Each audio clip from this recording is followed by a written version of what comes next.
Nuevo disparate en Progrelandia. Dirigentes políticos de la izquierda chilena afirman que los peces son seres sintientes, que tienen conciencia, que incluso tienen un gran sentido del humor, que hay algunos más extrovertidos, otros un poquito más tímidos y que incluso tenemos aquellos que hasta juegan al fútbol. En virtud de todo esto, tendríamos que reformar nuestras leyes de pesca para reconocer la dignidad intrínseca a este maravilloso ser sintiente que es el pez.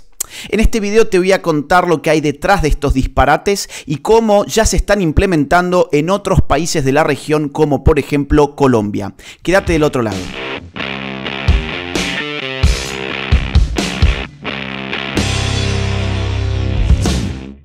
Quiero que veas la intervención de Ignacia Uribe en la Comisión de Pesca de la Cámara de Diputados. Ignacia Uribe es una activista vegana y, por supuesto, partidaria de la izquierda política chilena. Lo que vas a ver a continuación no es una broma, no es lamentablemente un sketch cómico, ni tampoco es una cámara oculta. Lo que vas a ver es sencillamente la realidad de los progres en el año 2024. Que cuando pensábamos que ya habían dado suficiente vergüenza ajena, cuando creíamos que por fin habían llegado al límite de la ridiculez, vienen para mostrarnos una vez más cuán equivocados podíamos estar. Vienen a demostrarnos cuán capaces son de sobrepasar los límites de la ridiculez una y otra vez. Mira por favor el video. Quizá ustedes se preguntarán, ¿qué tan consciente puede ser un pez? Y la verdad es que los peces son más que números, son más que toneladas. Aunque la cifra de 2 billones de peces al año nos resulte inabarcable, casi imposible de imaginar, cada uno de esos peces es un individuo con su propia personalidad, pensamientos, intereses y memoria. Dentro de una misma especie hay peces tímidos y atrevidos. Existen peces que han aprendido a jugar fútbol, a hacer trucos e incluso a utilizar herramientas. Te dije que lo que ibas a ver era un completo disparate. Pero bueno, ya sabemos, gracias a los progres, que los peces son animalitos excepcionales, divertidísimos, fabulosos, que incluso cuentan bromas y chistes divertidísimos y que si tenés suerte, hasta podés terminar jugando un partidito de fútbol con alguno de ellos. Al margen de este disparate, ¿en dónde se inscribe esta intervención de Ignacia Uribe? En la discusión por una nueva ley de pesca en Chile. Un proyecto de ley que ya había tenido la intervención del diputado oficialista Jorge Britos. Es decir, un diputado del partido del presidente de izquierdas chileno, Gabriel Boric, que había fijado 2 indicaciones para respetar, entre comillas, el estado físico y mental de los animales acuáticos, o sea, de los peces, los moluscos y los crustáceos, al concebirlos como seres sintientes y conscientes. Jorge Brito, entre otras cosas, en sus indicaciones escribió lo siguiente: ser sintiente, : animal acuático capaz de tener experiencias y reaccionar a estímulos externos de manera consciente, considerado por este hecho sujeto de consideración moral y respeto. Al margen de la redundancia espantosa de la redacción espantosa del diputado espantoso Jorge Brito, aquí el asunto fundamental es incorporar en una ley de pesca la idea de que el pez tiene una dignidad especial por ser sintiente y consciente, lo que lleva al disparate que acabamos de ver de Ignacia Uribe. Recordemos que esto ya estaba en la primera propuesta constitucional, la del año 2022, en la que por cierto también había intervenido Ignacia Uribe en aquella ocasión. Recordemos en concreto que en aquella propuesta el Estado reconocía a los animales como sujetos de derechos y reconocía su sintiencia. Ya conocen todo este neolenguaje orwelliano del siglo XXI. Los animales tienen sintiencia y por lo tanto son sujetos de derechos según aquella espantosa propuesta constitucional. Recordemos que al mismo tiempo esa misma propuesta también impulsaba el aborto sin restricciones. Sí, o sea, el animal es un ser sintiente que tiene derechos, pero el ser humano en gestación, que no importa su sintiencia confirmada desde hace mucho tiempo por la ciencia, podés destrozar destrozarlo sin ningún tipo de limitación en el vientre materno. Bien, esa era la constitución de los animalistas y antiespecistas chilenos. Sí, el proyecto que tenía a constitucionalistas disfrazados de Pikachu, de Pokémon, para redactar una nueva constitución para el pueblo chileno.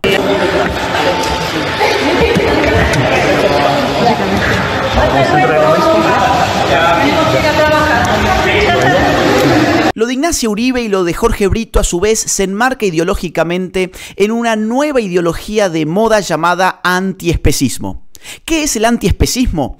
Es una ideología radicalmente antihumanista que lo que hace no es elevar la importancia del animal al mismo nivel que la del ser humano, sino al revés, lo que hace es disminuir la importancia del ser humano para colocarlo en una relación de igualdad respecto de cualquier otra especie del reino animal.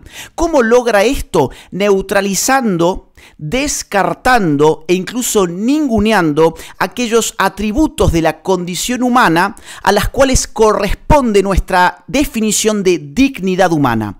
Al hacer esto te queda un hombre radicalmente igual respecto de cualquier otra especie de este planeta. ¿Por qué se llaman antiespecistas? Bueno, porque se oponen a lo que ellos dicen sería una ideología denominada especismo. ¿Qué sería el especismo? Sería el reconocimiento en el ser humano de una dignidad y una calidad ontológica superior a la de cualquier otra especie sobre el planeta. Esa superioridad ontológica estaría dada, insisto, por una serie de condiciones y atributos que solo se registrarían en la especie humana. Esos atributos suelen ser considerados, por ejemplo, la razón o la voluntad, de las cuales se deriva la libertad constitutiva del ser humano, de la cual emana a su vez la dignidad humana. Por lo tanto, esto sería el antiespecismo, un combate organizado y deliberado contra la idea de que el ser humano es ontológicamente superior a otras especies sobre nuestro planeta Tierra. Además, el antiespecismo es una parte de la agenda woke, es una parte más de la desquiciada interseccionalidad con la que lleva adelante sus combates la nueva izquierda. ¿Qué es la agenda woke? Es la agenda que multiplica las relaciones de opresores y oprimidos. La vieja lucha de clases en las cuales se enfrentaba el que tenía los medios de producción y aquel que no los tenía, hoy se ha pluralizado en un sinfín de conflictos que impulsan el agigantamiento del poder. Cada nuevo conflicto leído como una relación de opresores y oprimidos es una nueva oportunidad para el Estado para intervenir en la libertad humana, reglamentar, dirigir y planificar la vida del ser humano. Hay así, por ejemplo, en clave de interseccionalidad, una equivalencia entre, atención, ser humano, hombre, heterosexual y capitalismo. Por otro lado, habría también una equivalencia entre animal, mujer, LGBT y lucha anticapitalista. Así, por ejemplo, la liberación de la mujer, la liberación del género, tendría un impacto muy positivo también para la lucha antiespecista, y la lucha antiespecista a su vez tendría un gran impacto sobre la lucha de la liberación del género y sobre la lucha anticapitalista, y así sucesivamente. Todas estas causas estarían interrelacionadas porque forman parte de una misma interseccionalidad. ¿Te acordás, por ejemplo, de la feminista antiespecista que iba a manifestaciones del 8M para apoyar a sus hermanas las vacas? ¿O te acordás, por ejemplo, de las feministas españolas que hacían manifestaciones y acusaban a los gallos de violar a las gallinas? Bueno, es esto mismo de lo cual estamos hablando. Los huevos son de las gallinas.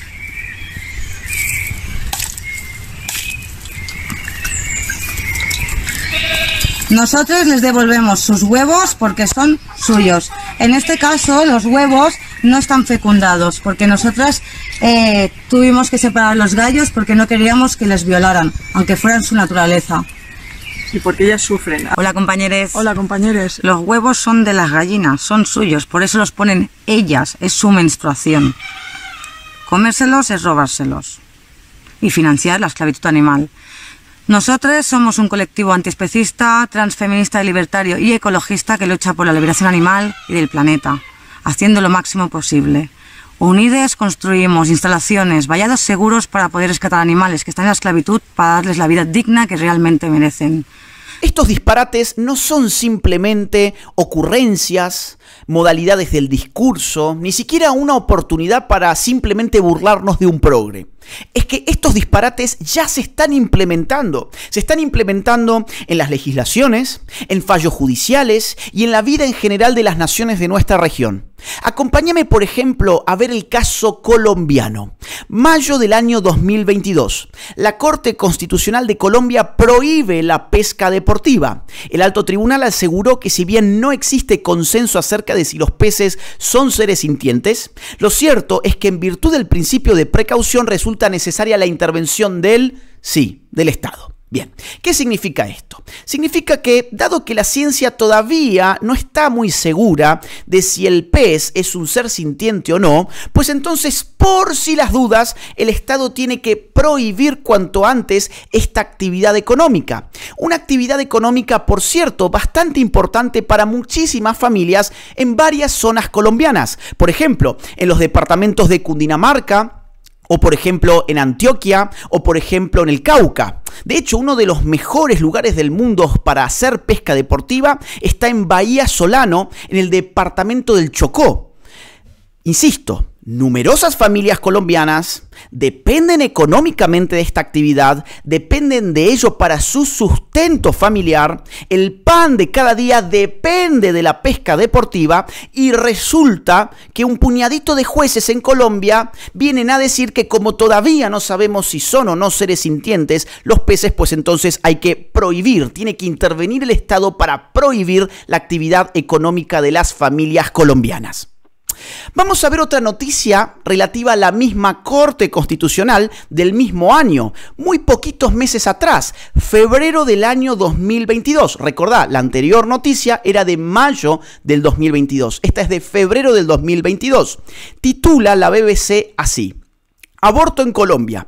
La Corte Constitucional lo despenaliza hasta la semana 24 de gestación. ¿Qué significa esto? Bueno, que no ha pasado esto por el Congreso, no ha pasado por el soberano, sino que ha pasado por la opinión de un puñado de jueces que dice que a partir de ahora las mujeres colombianas pueden matar a sus hijos en gestación, incluso teniendo 6 meses de ser gestados.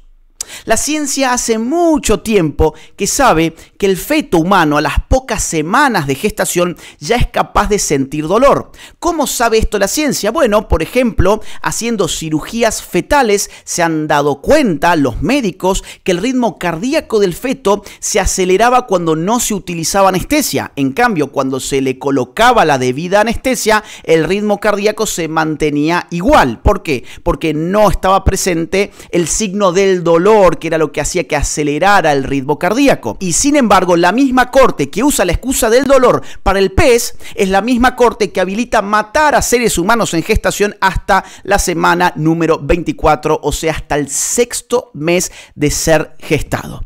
La BBC además nos brinda más información al respecto. Mira esto.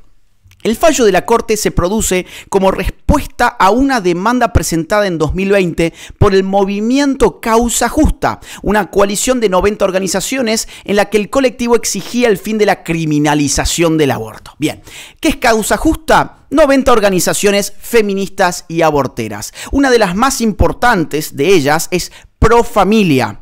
De hecho, Pro Familia, digamos así, Causa Justa es una fachada de Pro Familia y otras organizaciones. ¿Qué es Pro Familia? Es la filial de la International Planned Parenthood Federation, la IPPF en Colombia. O sea, ¿qué es la IPPF? Es una red de clínicas abortistas que brindan abortos en el mundo y lucran con este negocio. Se embolsan incontables millones de dólares con el negocio de matar a seres humanos en gestación. De hecho, que Causa Justa ha sido una fachada de Pro Familia en Colombia, la propia IPPF lo reconoce en la página número 10 de su reporte financiero del año 2022, en el que precisamente se atribuyen el logro de haber despenalizado el aborto para 24 semanas de gestación. O sea, la propia YPF celebra este fallo de estos jueces colombianos como un logro propio, como un logro de la propia YPF y de su Casa Nacional, o sea, Profamilia, que es parte de Causa Justa.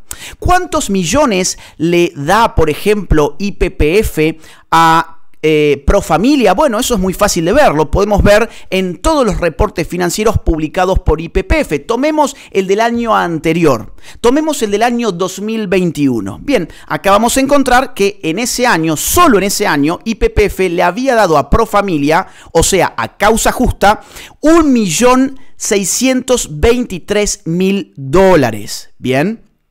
Esto aparece en la página 44 del informe financiero de YPF año 2021.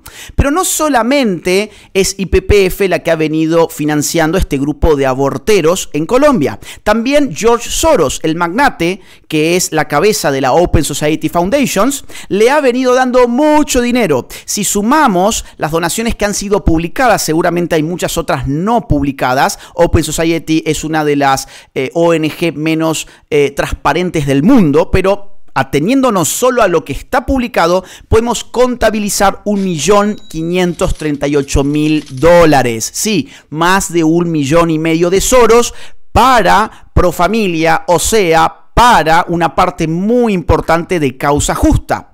Junto a Profamilia también hay otros grupos que forman parte de Causa Justa. Por ejemplo, el Centro de Derechos Reproductivos, que también ha sido financiado por George Soros, como te lo estoy mostrando en la página oficial de Open Society Foundations. También ha sido financiado por otras entidades globalistas, como por ejemplo la Fundación Ford, que le ha dado muchísimos millones. Muchísimos millones. Por ejemplo, tomemos por azar esta donación. 7,5 millones. 7,5 millones de dólares. ¿Para qué? Bueno, acá está en pantalla. Apoyo general para promover la libertad reproductiva como un derecho humano fundamental que todos los gobiernos están legalmente obligados a proteger, respetar y cumplir. Fecha octubre del 2020. 7,5 millones, te lo paso en limpio, para impulsar la legalización del aborto en todo el mundo, incluido también Colombia. Esto termina en un fallo a favor del aborto en 24 semanas de gestación y muy poquitos meses después, vaya casualidad, otro fallo para prohibir la pesca deportiva porque el pobre pez quizás sea un ser sintiente. No quiero que cierres este video sin antes contarte que mi más reciente libro, titulado Generación Idiota, ya se encuentra disponible en las más importantes librerías de toda América y de España también. Además, podés encontrarlo a través de Amazon en el link que te dejo en la descripción de este video. Mi trabajo se financia única y exclusivamente a partir de las donaciones libres y voluntarias de aquellos que valoran mi trabajo. Si quisieras colaborar económicamente conmigo, te invito a hacerlo uniéndote en mi comunidad de Patreon, siguiendo el link que se encuentra en la descripción de este video, o bien uniéndote a la comunidad de YouTube haciendo clic en el botón Unirse. Si no pudieras colaborar económicamente, no te preocupes, hay muchas otras formas de ayudar. Por ejemplo, difundiendo este video, poniéndole like, dejando tu comentario, suscribiéndote a este canal y activando la campanita.